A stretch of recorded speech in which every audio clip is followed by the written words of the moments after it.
la escritura. Si usted todavía trae Biblia, abra la escritura en ese pequeño libro de Habacuc.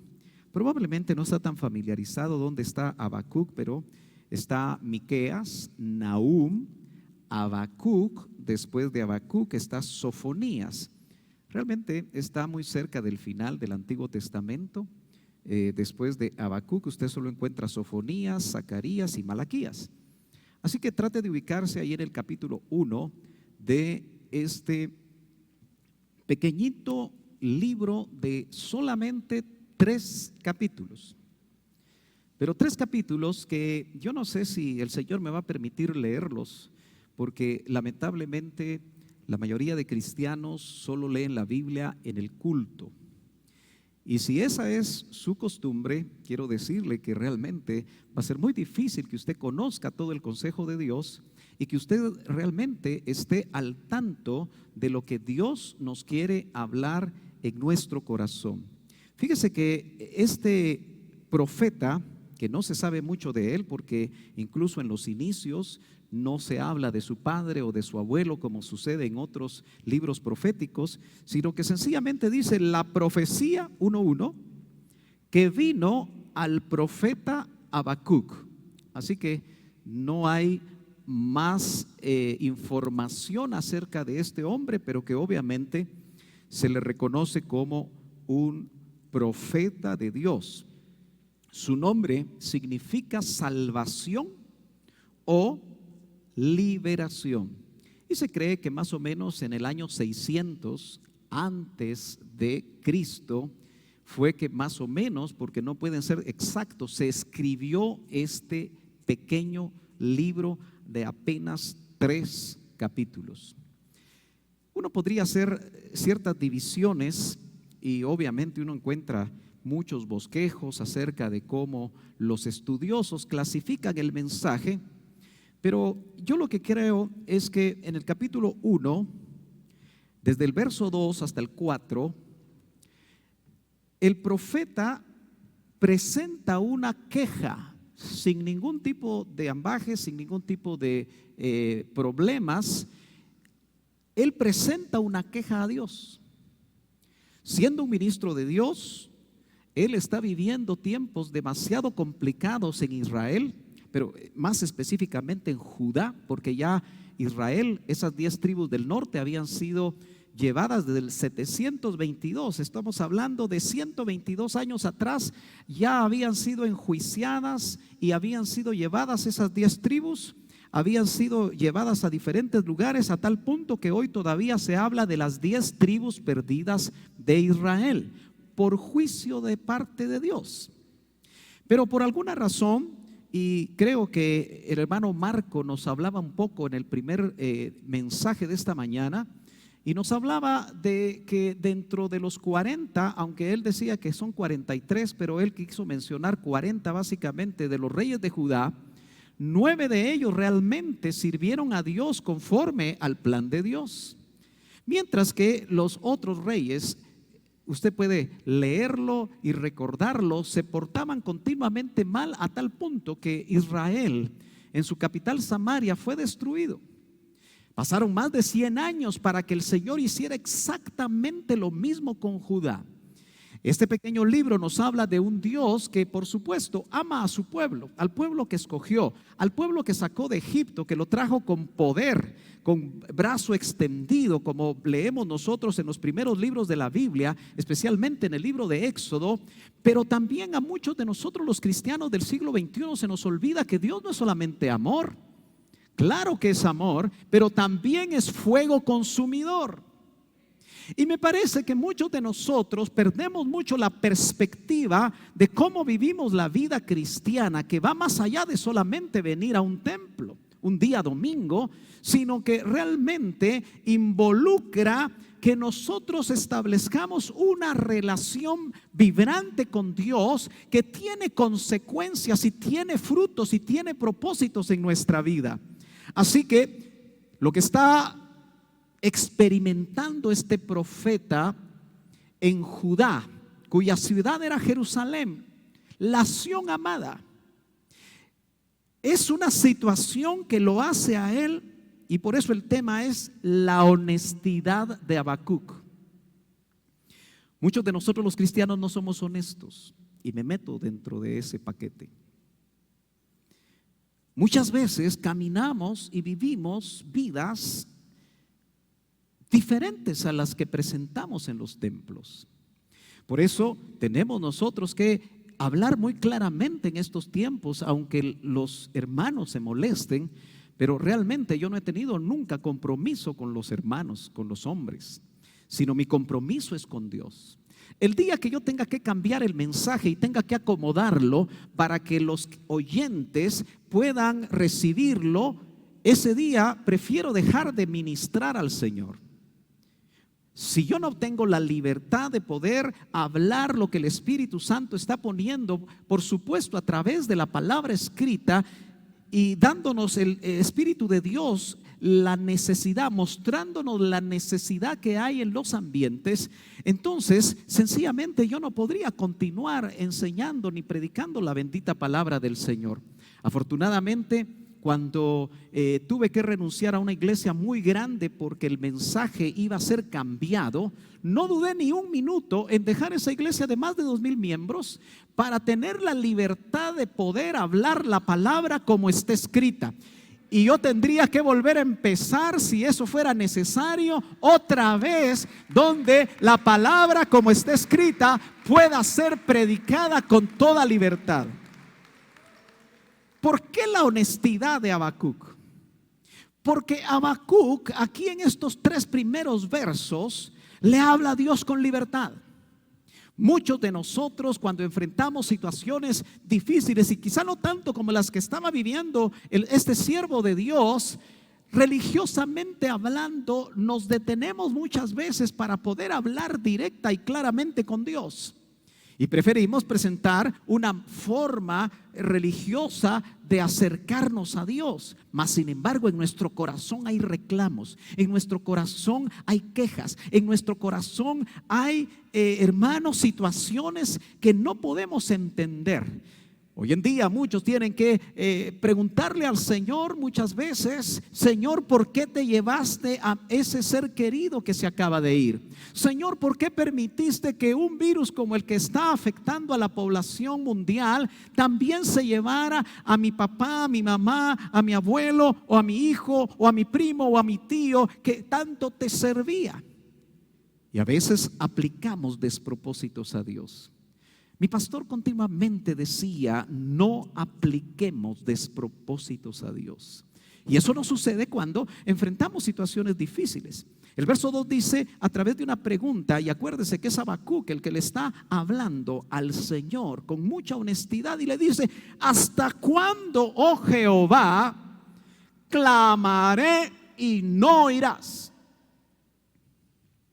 En marzo del año pasado el Señor puso en mi corazón una inquietud, y que de alguna forma estamos tratando de ver si esa inquietud todavía debe continuar en este tiempo. Lo hemos platicado con el pastor adjunto, en algún momento con los ancianos, pero usted recordará que aquel tremendo profeta llamado Daniel, una de las cosas que él experimentaba o que él hacía, probablemente porque el Señor lo puso en su corazón estando en esos puestos de la realeza de los imperios donde él estuvo sirviendo, no siendo de esos imperios, siendo un judío, pero Dios lo había levantado, porque Dios levanta al que Él quiere.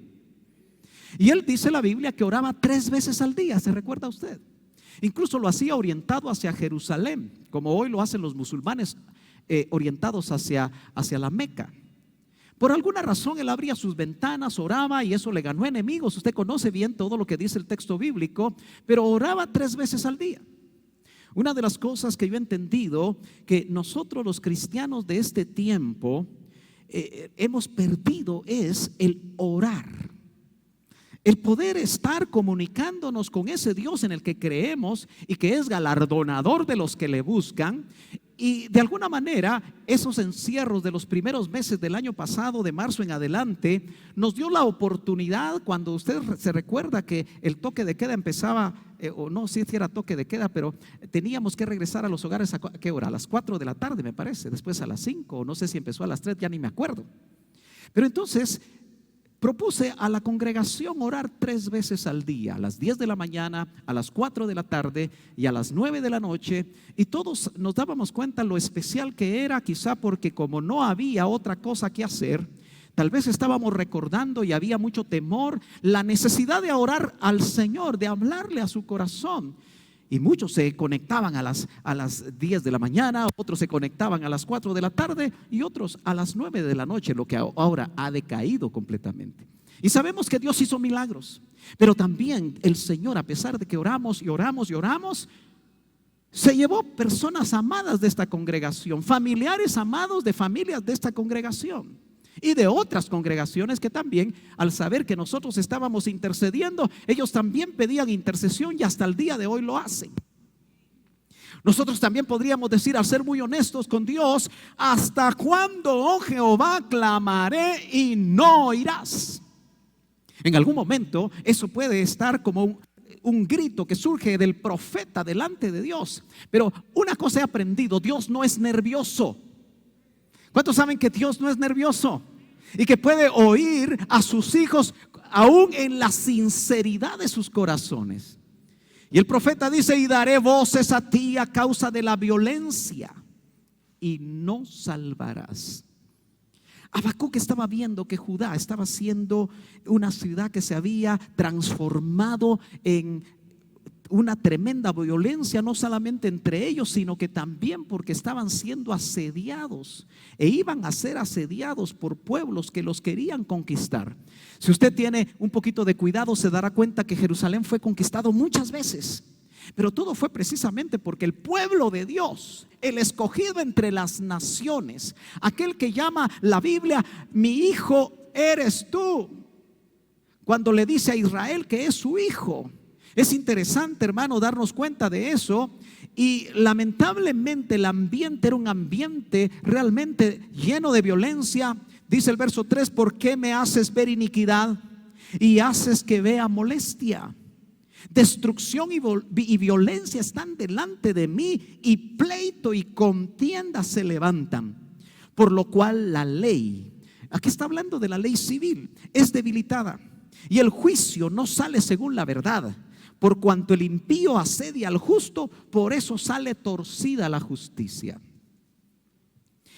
Lo que el profeta está tratando de decir aquí, tratando de describir lo que está sucediendo en Jerusalén, sucede en Guatemala, sucede en casi todas las capitales del mundo. Realmente los jueces se venden. Si hay un narcotraficante que les pague 1,000,000 de quetzales para que no vayan a la cárcel, el juez se vende por 1,000,000 de quetzales o $1,000,000. Y eso sucede en Guatemala y eso sucede en cualquier parte del mundo. La justicia nuevamente está siendo totalmente debilitada y el justo no recibe la justicia. Es llamativo como aquellos que son muy listos y que saben doblegar la ley o la saben interpretar a su manera, realmente son los que hacen muchas cosas negativas, muchas cosas que afectan la sociedad y no reciben castigo. Eso sucede en Guatemala y eso sucede en cualquier parte del mundo. Así que podríamos decir que lo que vivimos nosotros, hermanos amados, no siendo cristianos avestruces que metemos la cabeza en la tierra cuando hay situaciones que afectan a aquellos que están más débiles dentro de nuestra propia ciudad, porque el cristiano tiende a ser así. Es cierto, nosotros no nos vamos a meter en política porque definitivamente la iglesia no está para eso, pero sí nosotros, hermano amado, tenemos un Dios que es justo. Es un Dios todopoderoso que es justo, y nosotros mismos debemos de ser justos con aquellos que trabajan con nosotros, con aquellos que se relacionan con nosotros. No es permitido que un hijo de Dios que ha nacido de nuevo haga triquiñuelas para afectar a su prójimo, definitivamente. Pero en medio de esa situación, Habacuc recibe del verso 5 en adelante la respuesta de Dios después de haberlo cuestionado. Por eso hablo de la honestidad de Habacuc. ¿Has cuestionado tú en estos días a Dios por algo que no te parece? Claro, ¿quién es la criatura para cuestionar al alfarero por qué lo hizo así? Siempre podemos recibir ese tipo de respuestas, pero aquí el ministro de Dios, un verdadero profeta de Dios, cuestiona a Dios y Dios no es nervioso, lo escucha, pero también responde. Y la respuesta puede ser que no nos parezca. Puede ser que la respuesta sea una respuesta completamente contradictoria, pero Dios es Dios y Dios es soberano. Y entonces dice: mirad entre las naciones y ved y asombraos, porque haré una obra en vuestros días. Le está contestando al profeta. Y por supuesto el profeta va a tener que llevar ese mensaje al pueblo, que aun cuando se os contare, no la creeréis, porque he aquí yo levanto a los caldeos. Él está diciendo: ¿por qué tú no respondes? ¿Por qué tú no oyes nuestro clamor de todo lo que está sucediendo, cómo nos asedian? Y la respuesta es que Él va a tomar a uno de los pueblos en ese tiempo más sanguinarios que pasó sobre la tierra, para que se cumpla su propio juicio sobre su pueblo. Por eso Dios es fuego consumidor, no se nos olvide, hermanos. Nosotros no podemos pensar que podemos vivir la cristiana de acuerdo a como se nos antoje, sino que tenemos que saber, hermano amado, que el venir al templo tiene una responsabilidad, porque la palabra nos hace responsables. Al que más se le da, más se le va a demandar. Por eso es que nosotros tenemos que darnos cuenta que el Señor le dice a este profeta que esa nación es una nación cruel y presurosa, que camina por la anchura de la tierra para poseer las moradas ajenas. Es formidable, terrible, de ella misma procede su justicia, su dignidad. Y empieza a dar un montón de características acerca de sus ejércitos. Dice: sus caballos serán más ligeros que leopardos y más feroces que lobos nocturnos, y sus jinetes se multiplicarán. Vendrán de lejos sus jinetes y volarán como águilas que se apresuran a devorar. Toda ella vendrá a la presa. El terror va delante de ella y recogerá cautivos como arena. Ya no es las 10 tribus de Israel, llamada el reino del norte, cuyos reyes hicieron tanta abominación delante de Dios. Es Judá, la que está sentada en el monte Sión, donde está el templo de Jerusalén, el templo que hizo Salomón. Pero que, insisto, el Señor esperó más de 122 años para que se cumpliera el juicio sobre esta tribu llamada Judá. Y dice que va a escarnecer, verso 10, a los reyes y de los príncipes hará burla, se reirá de toda fortaleza y levantará terraplén y la tomará. Incluso Habacuc habla de la estrategia militar que van a usar los caldeos, porque en las ciudades amuralladas como la de Jerusalén se necesitaba antiguamente hacer terraplenes para poder tomar las ciudades que habían asediado por tanto tiempo. Entonces nosotros vemos que la respuesta no era la que esperaba Habacuc. ¿Cuántos de nosotros hemos orado y muchas veces no ha venido la respuesta? Muchos de nosotros oramos por nuestro hermano Miguel Quiroa, anciano de esta congregación, y oramos por mucho tiempo y veíamos que el Señor hacía un milagro por acá, hacía otro milagro por acá, lo sanaba por acá, pero venían otras cosas. Y cuando platico con la familia, pues obviamente ellos hicieron todo lo que humanamente posible era y se podía hacer, pero Dios había decidido llevárselo. Y hoy, si nosotros tuviéramos la oportunidad de preguntarle a nuestro hermano Miguel Quiroa si quiere regresar, él no regresaría, porque ya está gozando de las mansiones celestes que la palabra del Señor nos indica que hay. Pero los humanos, los que estamos viviendo en este siglo presente, sin duda, oramos y no siempre vienen las respuestas, y a veces las respuestas son más contundentes. como esta que le está dando el Señor. Y dice en el verso 11: luego pasará, los caldeos pasarán como el huracán y ofenderá atribuyendo su fuerza a su Dios con D minúscula. Esos reyes se mofaban de Jehová. Antiguamente, en esos tiempos, creían que realmente el Dios que era poderoso era el Dios que podía guiar a los ejércitos de esas naciones y tomar victoria. Entonces ese era el Dios que realmente ganaba.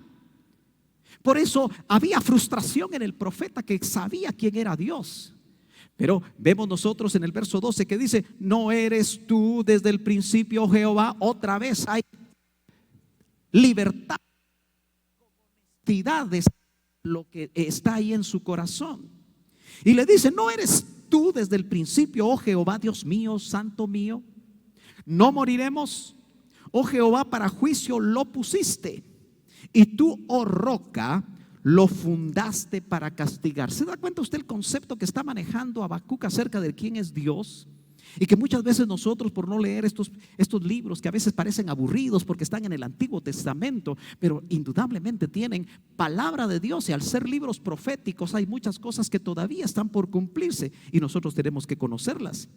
Muy limpio eres de ojos para ver el mal, ni puedes ver el agravio. ¿Por qué ves a los menospreciadores y callas cuando destruye el impío al más justo que él? Hermano, eso sucede continuamente. A veces los más listos son los que viven mejor, ¿no es cierto?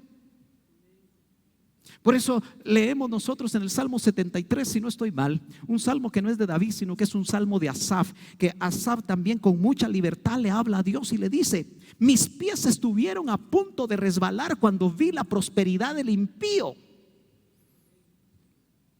Tú que trabajas en lugares donde, por cierto, quizá los patronos, los jefes, los dueños de las empresas son unos impiazos y medio, que andan en sus Mercedes-Benz y en sus carros Mercedes-Benz, o que salen continuamente de viaje y que se ríen de esto. Se van, esta Semana Santa se fueron a vacunar a Estados Unidos porque pagaron los boletos para poderse ir a vacunar allá, porque aquí dicen que en 15 años, al paso que van, va a llegar la vacuna. Por cierto, el otro domingo no falte, porque vamos a hablar sobre eso. Muchas personas me están preguntando, entonces vamos a tener que hacer un foro, no vamos a tener alabanza, y desde las 8 de la mañana para las 10 vamos a tener un foro con un médico acá y vamos a hablar acerca de eso. Y lo mismo vamos a hacer en el culto de las 11, así que no falte, por favor, porque prefiero dar el criterio a todos que estarle dando respuesta a cada uno, hermano. No me alcanzaría mucho el tiempo para hacerlo. Y usted va a tener oportunidad de hacer preguntas. Vuelvo al punto. ¿Será que el impío sigue destruyendo al justo? Y acuérdese que el impío no necesariamente habla de aquel que no ha conocido al Señor, sino que es uno que fue pío, pero que en algún momento, aún dentro de las iglesias cristianas, aún dentro de las iglesias locales como Betel, hay gente impía. Porque no estamos hablando del impío como aquel que no conoce al Señor. Ese se llama pecador. Amén. El impío es alguien que dejó de ser pío y ahora se volvió impío y quiere vivir, ahí sí que un evangelio a su medida. Verso 14 dice: y haces que sean los hombres como los peces del mar, como reptiles que no tienen quien los gobierne. Eso es anarquía. Sacará a todos con anzuelo, los recogerá con su red y los juntará en sus mallas, por lo cual se alegrará y se regocijará.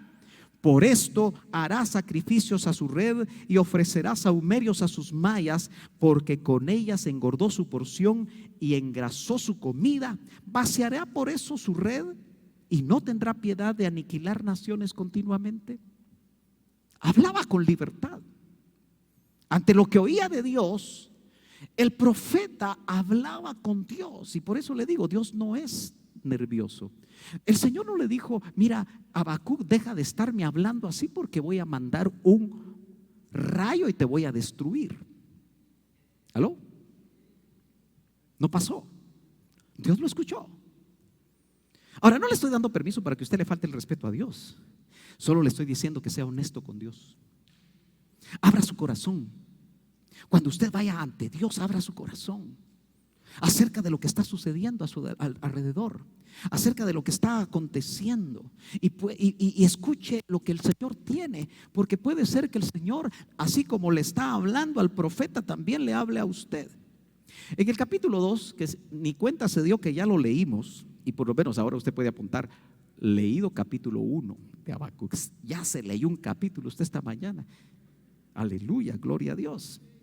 Entonces mire lo que nuevamente el Señor le dice a Habacuc. Es un asunto de preguntas y respuestas.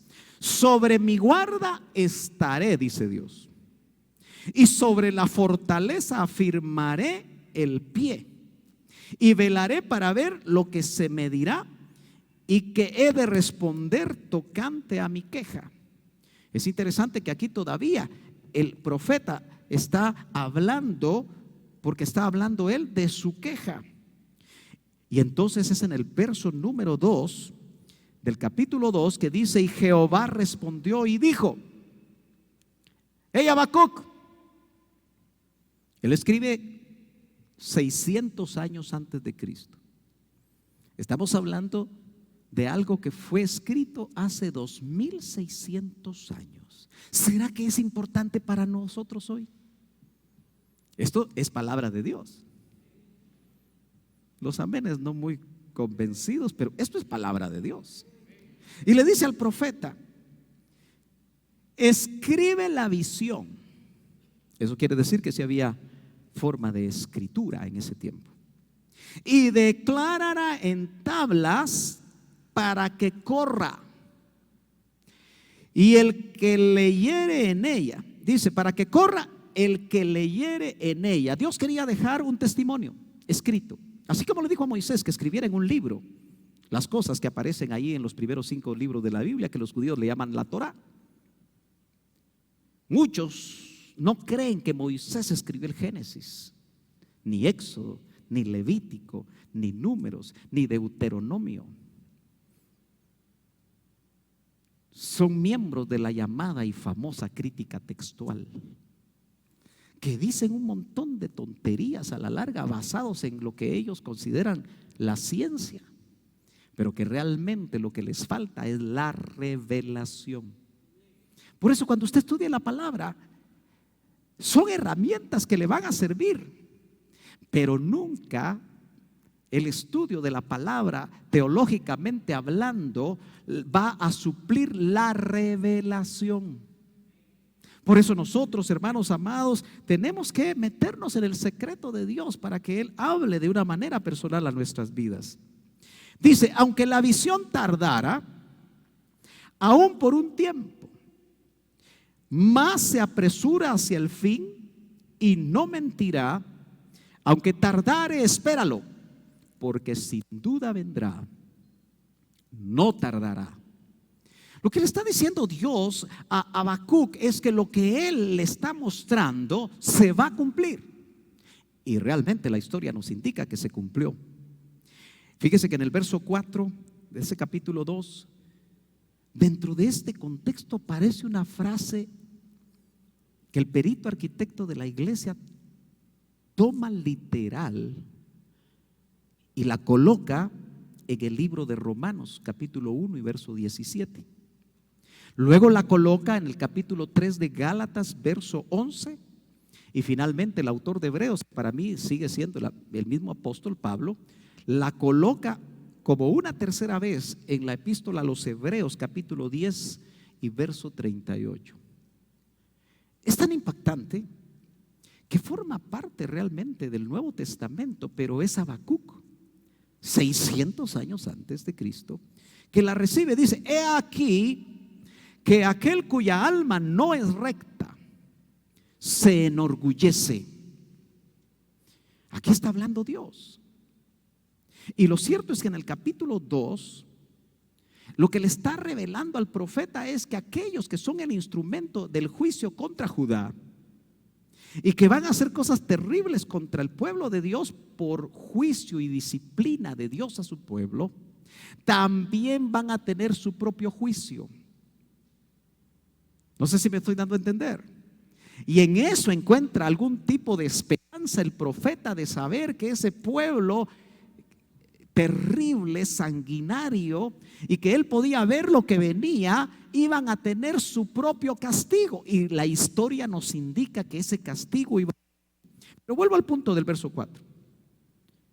Pareciera como que esa frase la pusieron ahí, como que no tuviera mucho contexto. Pero entonces dice Dios, más el justo cuyo remanente quizá muy pequeño en Judá, pero que siempre Dios mantiene remanentes. Hay algunos que se llaman el remanente Elim,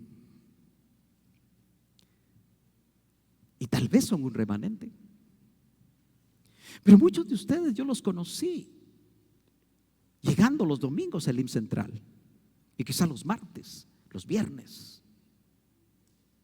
Tengo muchos años de conocerlos. Pero el hombre que Dios puso para predicar la palabra y que se desgastó su garganta, hace muy poquito escuché los secretos del Getsemaní que él enseñó después de haber tenido una traqueotomía. Y uno no se siente bien al oír a aquel que tenía ese vozarrón con una técnica depurada como locutor deportivo, que lo hacía un tremendo predicador, con una voz apagada, con un oxígeno que le tenía que permitir respirar y hablar muy poco tiempo. Pero me hizo recordar que un verdadero ministro de Dios hasta el final predica la palabra, aunque las circunstancias físicas le afecten. Y note que dice, mas el justo por su fe vivirá. En medio del caos que había en Judá, los justos que estaban en Judá iban a vivir por fe, por su fe. ¿Cuántos de los que estamos aquí tenemos testimonio de ser justos o de ser justificados? ¿Cuántos tenemos ese testimonio? ¿Lo tiene usted verdaderamente que usted ha sido justificado? Porque si usted no ha sido justificado, hay que predicarle el evangelio. Por eso Romanos 5:1 dice, justificados pues por la fe tenemos paz para con Dios. Ese es el resultado de la justificación, tener paz para con Dios por medio de nuestro Señor Jesucristo. Hoy más que nunca nosotros necesitamos entender que como justos debemos de vivir por fe. Uno de esos pasajes del Nuevo Testamento donde se repite esa frase, y yo tengo que entender que el apóstol Pablo, aquel que dice en Filipenses que él fue estudió a los pies de un tremendo rabino como Gamaliel, conocía el Antiguo Testamento y seguramente conocía no solo la Torá, sino que conocía la Tanaj. Era un hombre que tenía acceso a poder leer la escritura de los profetas. Y sin duda el Espíritu Santo en algún momento le dijo, saca esa frase y la mete en el contexto. No sé si usted me quiere acompañar a Romanos capítulo número 1 y verso número 17 rápidamente. Yo sé que todavía voy en verde, gracias a Dios. 1 y verso 17, donde dice, quiero leer el verso 16 para hacerle el contexto. Dice, porque no me avergüenzo del evangelio. ¿Cuántos aquí se avergüenzan del evangelio? Qué bueno que no cayeron. Espero que usted todavía ore.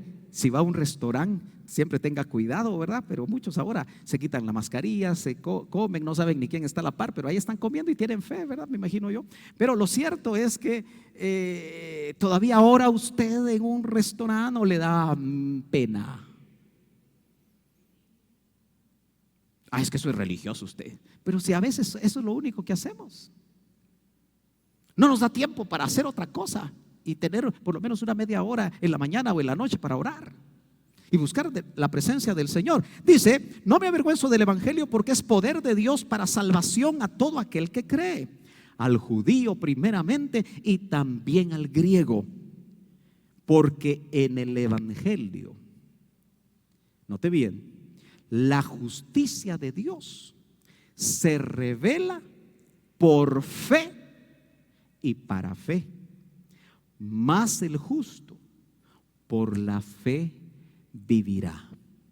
Note usted que lo que le revelaron a Habacuc, el apóstol Pablo, guiado en esa inspiración del Espíritu Santo en Romanos, la coloca en ese contexto. Y en Gálatas capítulo 3 verso 11, lo vamos a leer bien rápido. Gálatas está antes de Efesios capítulo 3 y verso número 11, dice: y que por la ley ninguno se justifica para con Dios. Mire en qué contexto el apóstol Pablo, enseñándole a los Gálatas que la salvación es por fe y no por obras y no por guardar la ley, porque estaban cayendo en un hechizo. ¿Quién os hechizó?, les dice en el capítulo 4, para que habiendo empezado por la fe, vayan a terminar ustedes en otra cosa. Y entonces dice ahí, verso 11: es evidente, porque el justo por la fe vivirá. Sirvió en los tiempos de Habacuc, sirvió en los tiempos del inicio de la iglesia, con la predicación y enseñanza del apóstol Pablo. Y ya me piqué, vamos a Hebreos capítulo 10 verso 38 rapidito, porque es interesante ver cómo Hebreos cambia un poquito el concepto y lo hace todavía más específico al decir: porque aún un poquito, dice el verso 37, y el que ha de venir vendrá y tardará. Gloria a Dios. Mas el justo, lo mete dentro del contexto donde estamos esperando que el Señor venga. Quiere decir que en ese tiempo, mas el justo vivirá por fe, y si retrocediere, no agradará a mi alma. Hay una versión que dice mi justo, ya no el justo, sino mi justo vivirá por la fe. Este es un tiempo para vivir por fe. No sé qué está pasando con el micrófono, pero espero que no se me vaya a ir la batería. Se le puede ir la batería al predicador, pero ojalá que no se le vaya la batería al micrófono. ¿Cuántos están aquí conmigo? Verso 5: y también el que es dado al vino es traicionero, hombre soberbio, que no permanecerá. Qué llamativo que hoy hay ministros dados al vino, voy a decirlo con toda verdad, y que han creído que eso es agradable a Dios y hasta le hacen doctrina. Y aquellas ovejas que les gusta el vino, que les gustan las famosas bebidas espirituosas, que de espirituosas no tienen absolutamente nada, siguen a esos hombres. Que Dios tenga misericordia de ellos. Y dice: alma. Yo no sé si me traen mejor el inalámbrico, no sé qué está pasando, puede ser la batería, pero si me ayudan los hermanos para no estar aquí con esto, con complicaciones, ¿sí? No sé, lo tienen que adaptar ahí. Bueno, tenerlo ahí por si no sé qué pasa con el aparatito este, pero dámelo aquí y si hay que hacer un cambio, lo hacemos. Solo que ahorita apagado, ¿verdad? Muy bien. Bueno, disculpe hermano, pero seguimos en la palabra. Gloria a Dios. Dice: ensanchó como el Seol su alma. Dios está hablando probablemente del rey caldeo, que está haciendo o va a ser el instrumento para poder llevar el juicio sobre su pueblo. Pero note cómo está diciendo: ensanchó el Seol como el Seol su alma, y es como la muerte que no se saciará. Antes reunió para sí todas las gentes y juntó para sí todos los pueblos. Y ahora empieza una lista de ayes contra los injustos. Hermano, ¿alguna vez? Mejor me lo quito.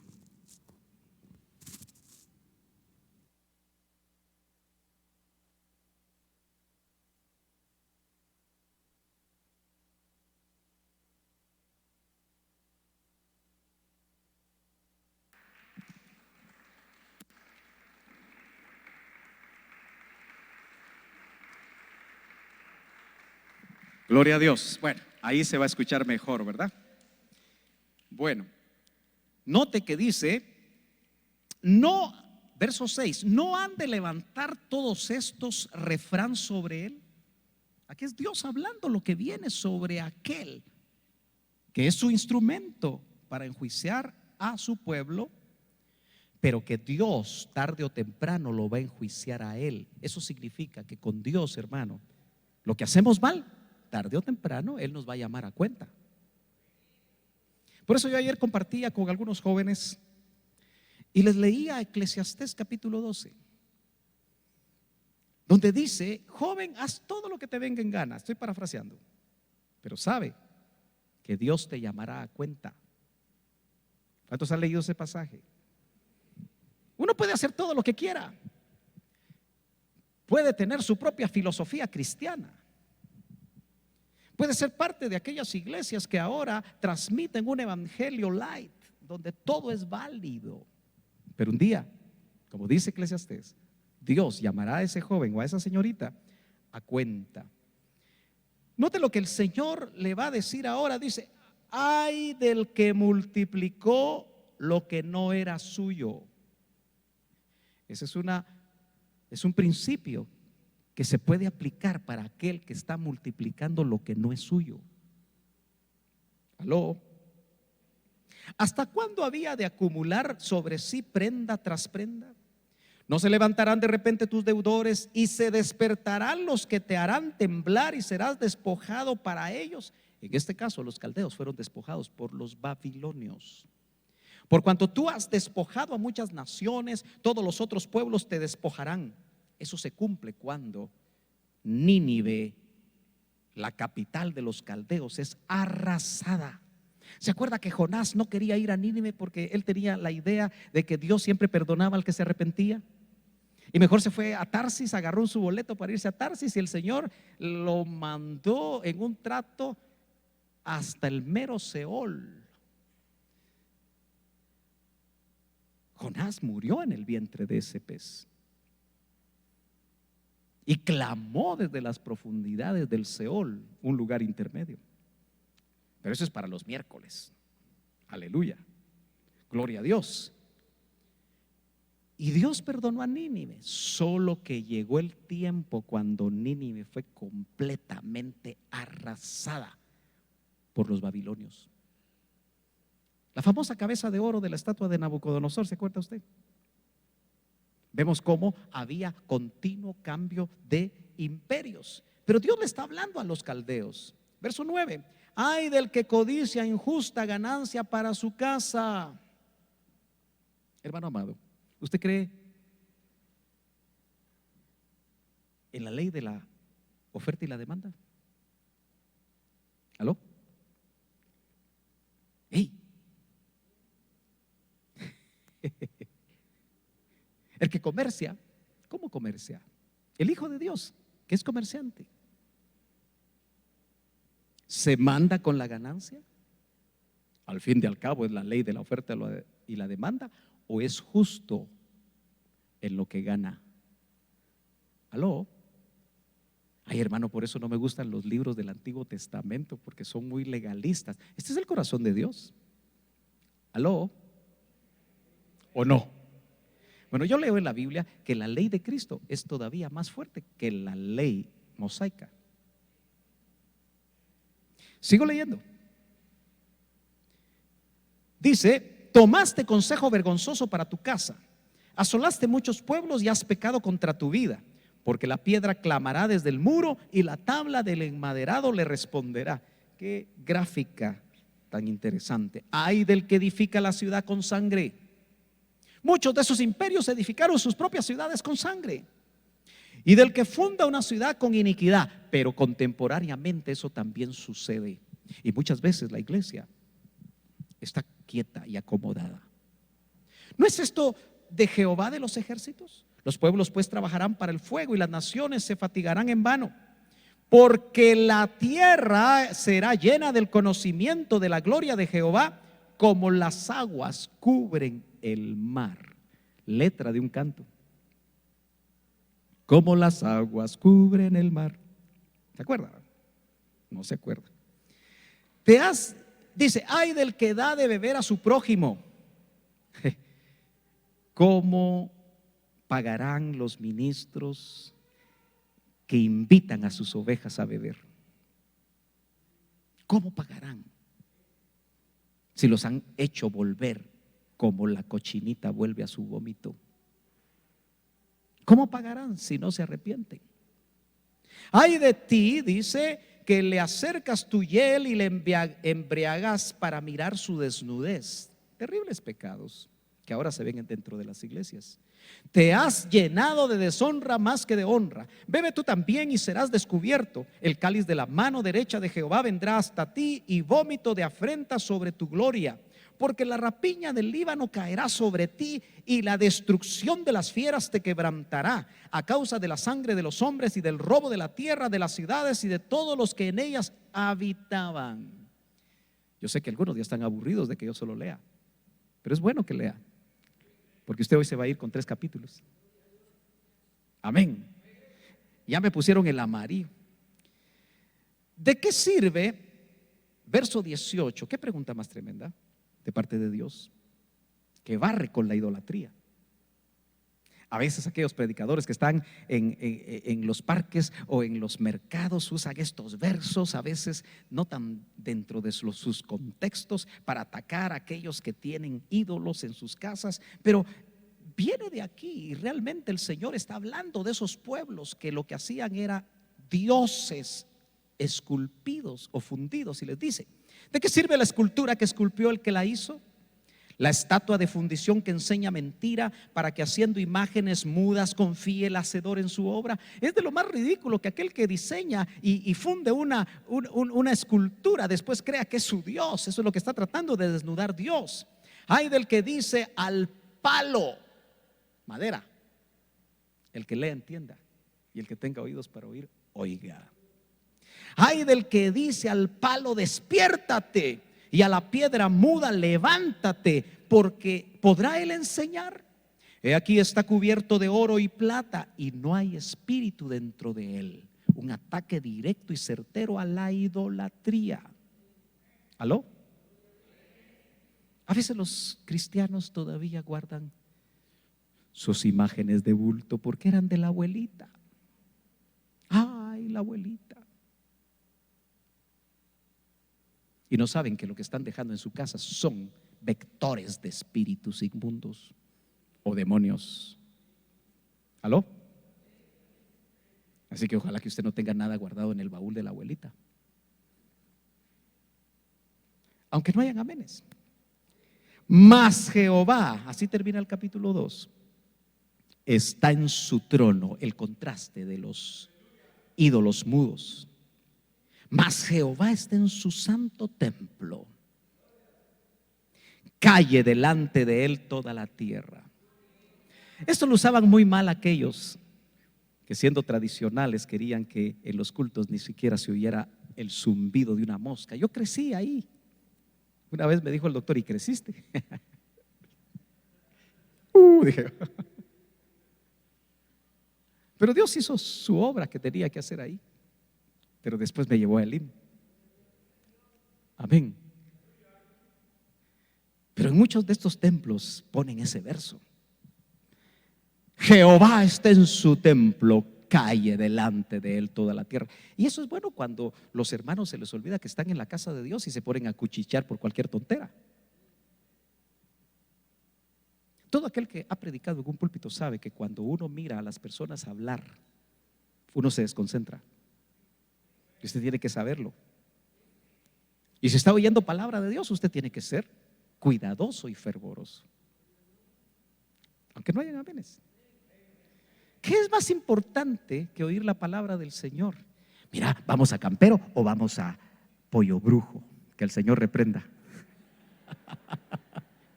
A veces por eso se detienen.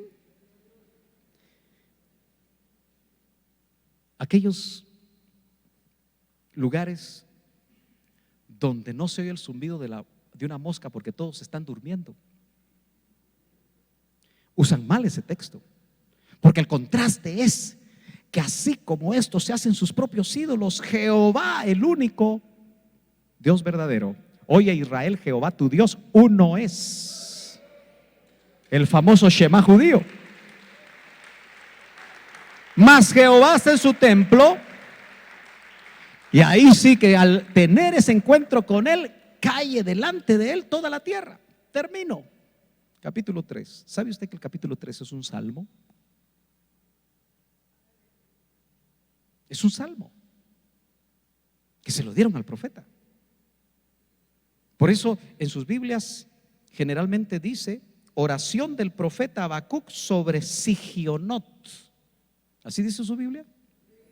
¿Qué es Sigionot? Y lo encuentra uno en los Salmos.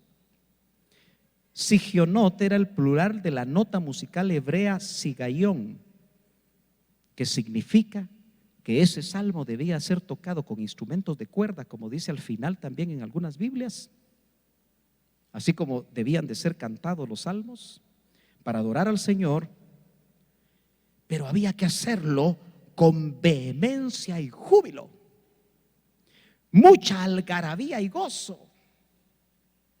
Note que está mal usado el verso anterior, porque creen que debe ser un culto donde nadie hable, nadie diga nada. Pero cuando estamos en alabanza y adoración y sabemos a quién estamos adorando, hermano, que se le olvide la timidez.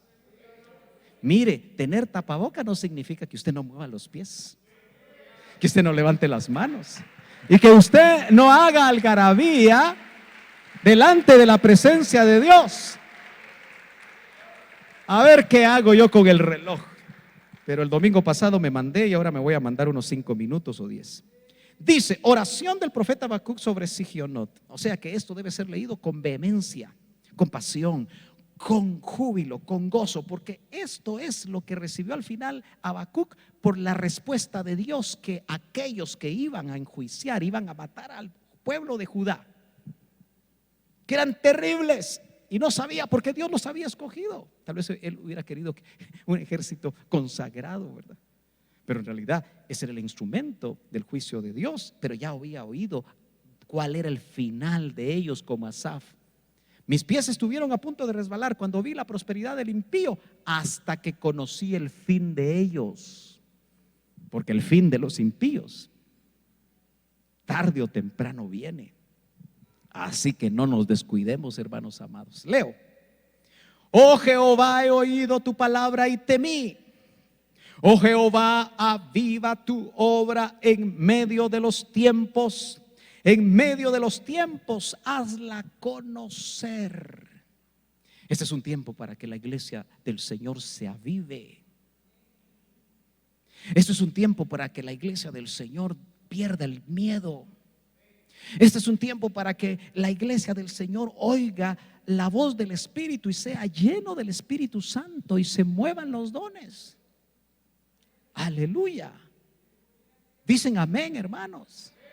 Aunque sea atenuado su amén por la mascarilla, infle los pulmones y diga con toda su fuerza: amén.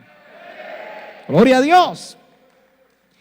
En la ira, mire qué maravilloso esto. En la ira, acuérdate de la misericordia. Y así es Dios. En la ira del castigo para su pueblo, se acuerda de la misericordia. Dios vendrá de Temán.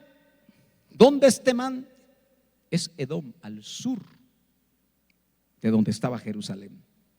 Y el santo desde el monte de Parán, en el desierto de Arabia. Y uno dice, porque ahorita el Salmo va a hablar de la venida de aquel que va a poner todas las cosas en su lugar, en lo que conocemos como su epifanía. Pero yo no estoy esperando la epifanía, yo estoy esperando su parucía. Y usted también está esperando su parucía, esa venida secreta por los suyos. Pero este es un mensaje para Israel. Dios vendrá de Temán, es decir, Edom, y el santo desde el monte de Parán. Tenemos que leer Isaías 63 rapidito. Espero encontrar Isaías 63 más rápido que usted. ¿Qué dice Isaías 63, verso 1 al 4? Se va a ir con un ribete de los 3 capítulos. Si es que encuentro Isaías yo. Ya me pasé. Usted ya lo tiene ahí, ya lo leyó. Dice: ¿quién es este que viene de Edom? Temán. De Bosra. ¿Cómo viene? Con vestidos rojos. Este hermoso en su vestido que marcha en la grandeza de su poder. Yo, el que hablo en justicia, grande para salvar. ¿Por qué es rojo tu vestido y tus ropas como del que ha pisado en lagar? He pisado yo solo el lagar, y de los pueblos nadie había conmigo. Los pisé con mi ira y los hollé con mi furor, y su sangre salpicó mis vestidos y manché todas mis ropas, porque el día de la venganza está en mi corazón y el año de mis redimidos ha llegado. Segunda venida de Cristo, en su fase de epifanía, donde todo ojo le verá. Note cuál es la ruta. Viene de Edom, de Bosra. Solo ahí podemos quedarnos. Sigo leyendo.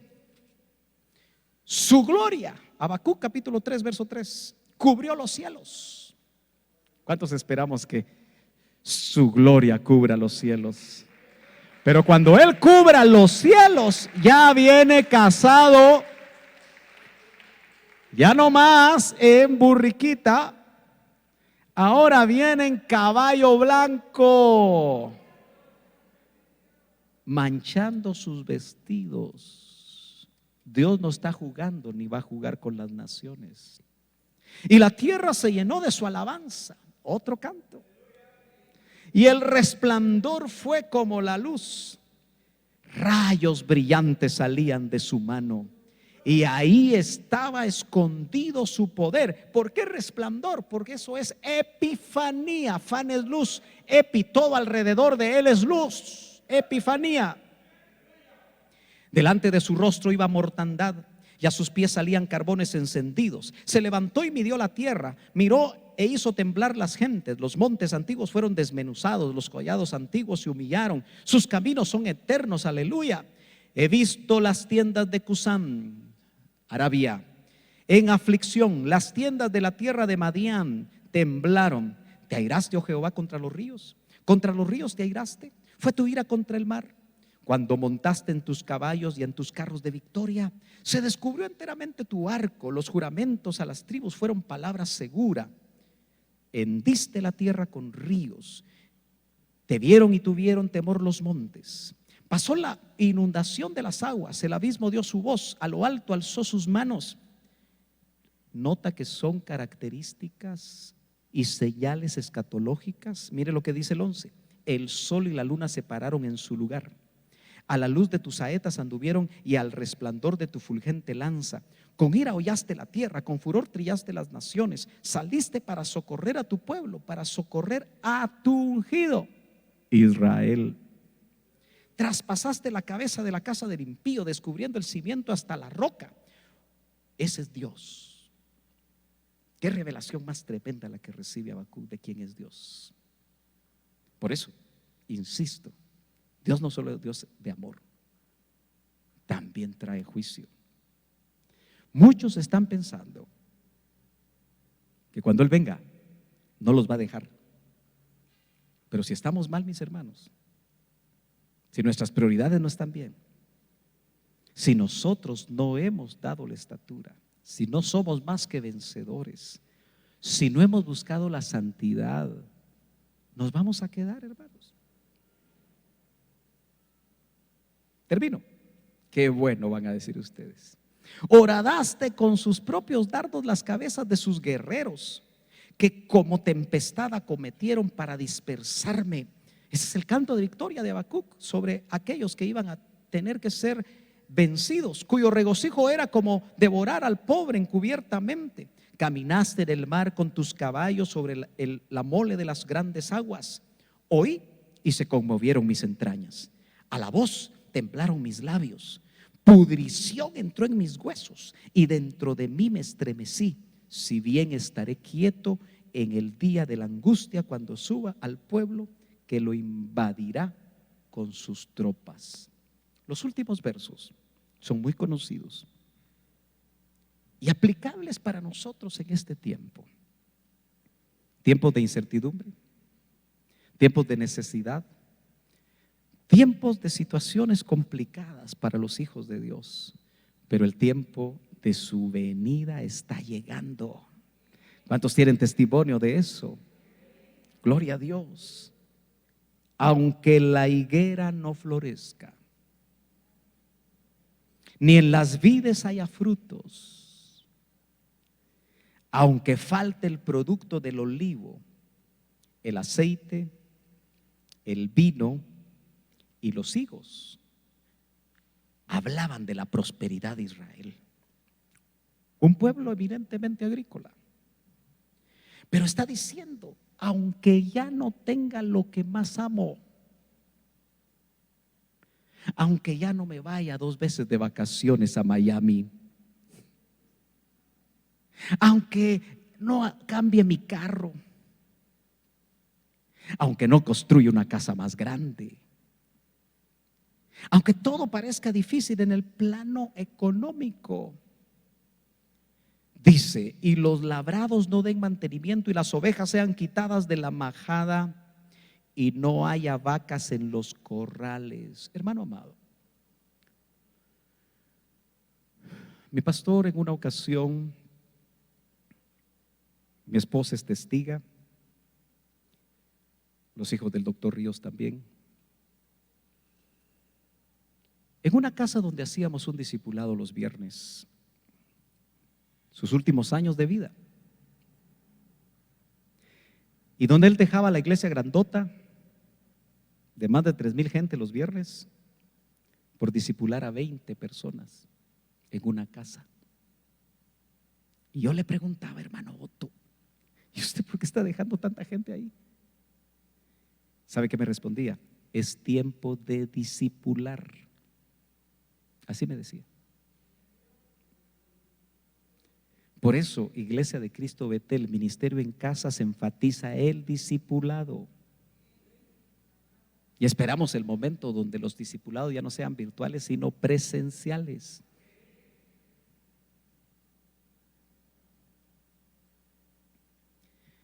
En una ocasión, donde él estaba esperando, que hasta nos hacíamos esperar los pocos pelones que llegábamos ahí, y él nos esperaba, siempre llegaba temprano. Entonces los hermanos, con muy buenos recursos económicos, le compraron una poltrona finísima.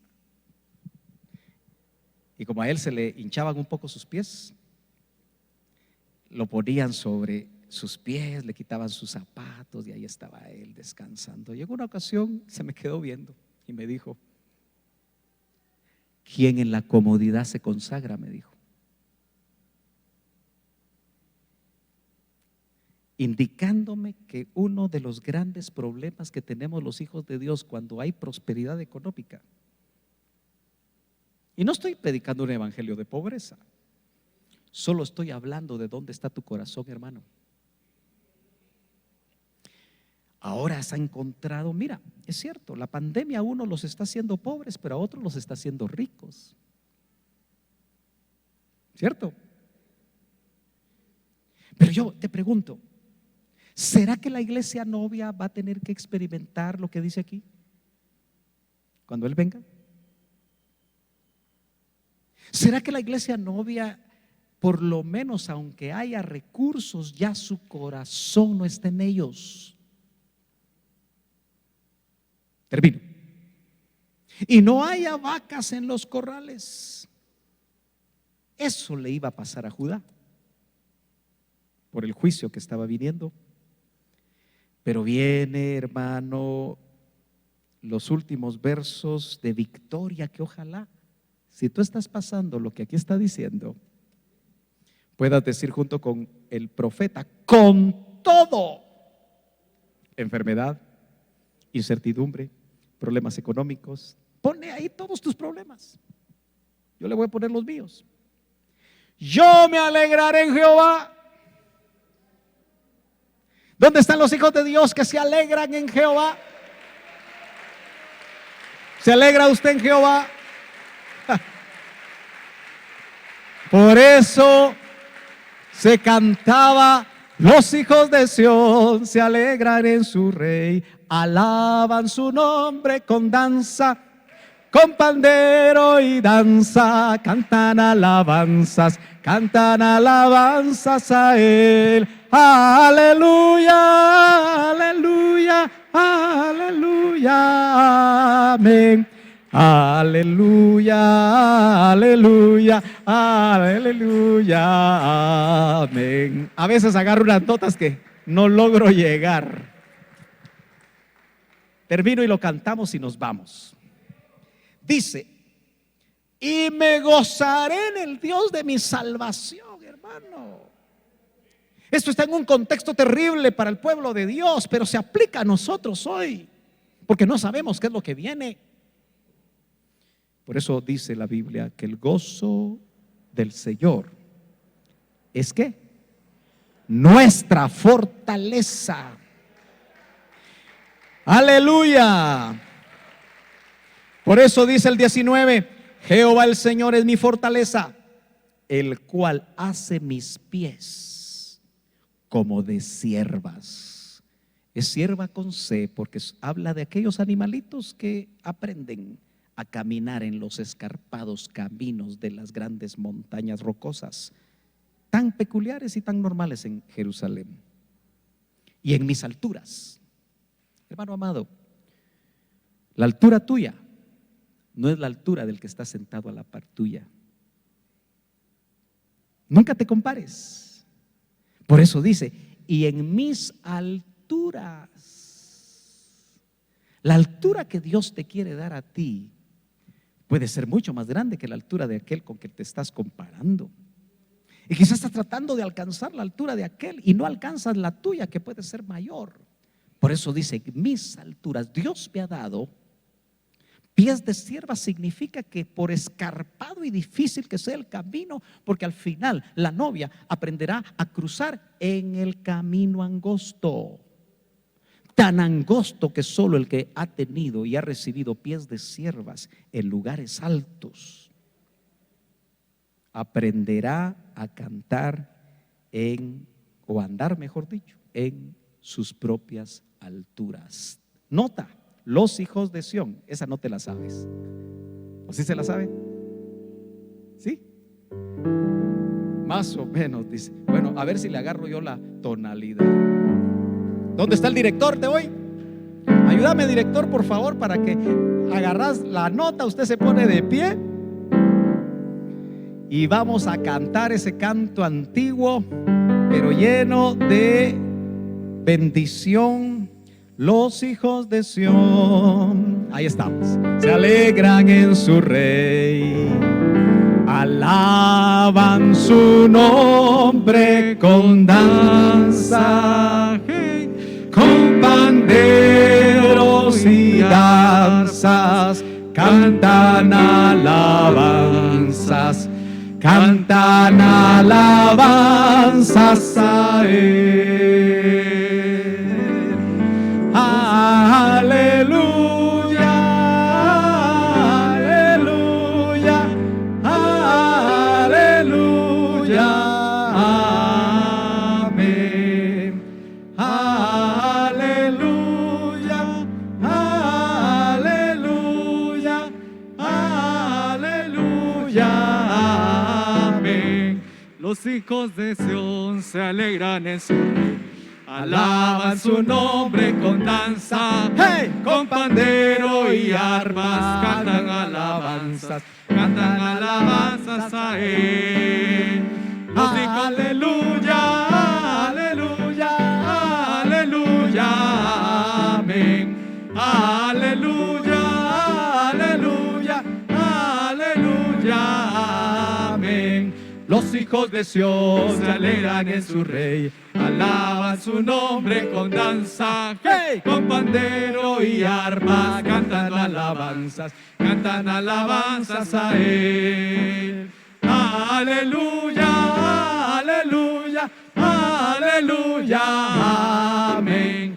Aleluya, aleluya, aleluya, amén. Los hijos hijos de Sión se alegran en su rey, alaban su nombre con danza, con pandero y arpas cantan alabanzas a él. Aleluya, aleluya, aleluya, amén. Aleluya, aleluya, aleluya, amén. Los hijos de Sión se alegran en su rey, alaban su nombre con danza, hey, con pandero y arpas cantan alabanzas a él. Aleluya, aleluya, aleluya, amén. Aleluya, aleluya, aleluya, amén. Gloria a Dios. Gloria, gloria, gloria al Señor. Vamos a orar, a despedirnos, y nuevamente los de atrás, por favor, salen por los lugares respectivos y los de adelante esperan un poquito. Padre, gracias porque una vez más, Señor, has hablado a nuestros corazones. Acomoda en cada uno de nosotros según la necesidad tu palabra. Permite, Señor, que nosotros siempre recordemos que si nuestro caminar no es bueno, tú estás, Señor, observando, y que la disciplina puede llegar a nuestras vidas. Por eso, Señor, en esta hora te pedimos que abramos nuestro corazón delante de ti. Si las circunstancias vividas alejaron a alguien, ya sea que esté en este lugar o que nos esté todavía viendo en la red, queremos decirle a usted que este es un momento especial para arrepentirse, para apartarse y volver a los caminos del Señor. Él viene pronto y viene por una iglesia sin mancha y sin arruga. Y ninguno de nosotros tendremos la excusa que por lo que nos sucedió, por las circunstancias que atravesamos, nos alejamos de ti, sino por el contrario, el Señor buscará si hay mancha y si hay arruga en nosotros.